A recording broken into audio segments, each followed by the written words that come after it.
আরে রহিম যে, কি অবস্থা তোমার? এই তো করিম ভাই, ভালো। তা আপনার কি অবস্থা? তোমাদের দোয়ার বরকতে ভালোই আছি। যাক, ভালোই হলো, তোমার সাথে রাস্তায় দেখা হয়ে গেল। আমি তোমার বাড়ির দিকেই যাচ্ছিলাম।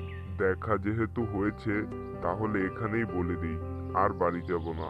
হ্যাঁ হ্যাঁ, বেশি গুরুত্বপূর্ণ কথা হলে এখানেই বলতে পারেন, কোনো সমস্যা নেই।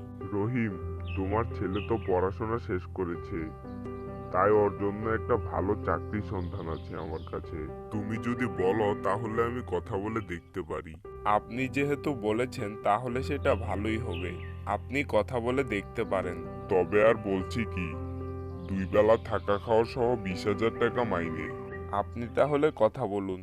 আজ তাহলে আসি। কি হলো পরে কিন্তু আমাকে জানাবেন।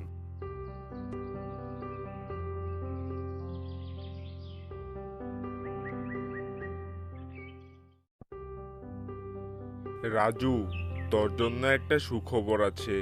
তাই নাকি বাবা? তাহলে বলো তো সুখবরটা কি? আমি জানি, শুনলে তুই খুবই খুশি হবি। এত ঘুরিয়ে পেঁচিয়ে না বলে তাড়াতাড়ি বলো তো বাবা। হ্যাঁ হ্যাঁ, বলছি। করিম ভাই তোর জন্য একটা চাকরির সন্ধান পেয়েছে। চাকরিটা নাকি বেশ ভালো, থাকা খাওয়া সহ 20,000 টাকা মাইনে। কিন্তু বাবা, চাকরি আমার একদম পছন্দ না। আমি চাকরি করতে চাই না। আমি একজন কৃষকের ছেলে। আমি কৃষিকাজই করতে চাই। ছি ছি ছি, এটা বলতে তোর লজ্জা লাগলো না? উচ্চশিক্ষিত একটা ছেলে নাকি কৃষিকাজ করবে? তোকে এত পড়াশোনা করিয়ে আমার কি লাভ হলো? বাবা, আমি পড়াশোনা কোনো চাকরির আশায় করিনি। আমি পড়াশোনা করেছি সমাজে মূল্যবোধের জন্য, মানুষের মতো মানুষ হওয়ার জন্য। তোর যা ইচ্ছা কর, আমি আমার কাজে গেলাম।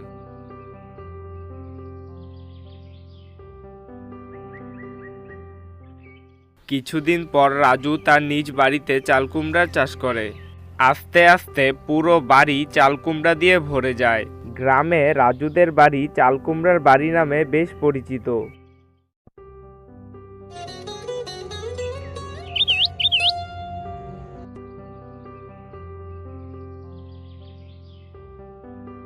এই যে রাজু, চাল কুমড়ার বাড়িতে কি আমার জন্য চাল কুমড়া হবে?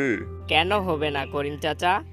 আপনাদের দোয়ার বরকতেই তো এত কিছু হলো। আপনার যতগুলো লাগে নিয়ে যান। না না, তুই বলেছিস এটাই অনেক। আমি আর চাল কুমড়া নিতে আসিনি। শহরে আমার জানাশোনা লোক আছে, তুই চাইলে তারা তোর চাল কুমড়াগুলো শহরে নিয়ে যাবে, বেশ ভালো দাম দিবে। তুই যদি রাজি থাকিস তাহলে কালকে থেকেই ওরা নিয়ে যাবে। এটা তো বেশ ভালো কথা চাচা, তাহলে কালকে থেকেই নিয়ে যেতে বলুন। এভাবেই রাজু চাকরির থেকেও বেশি ইনকাম করছিল।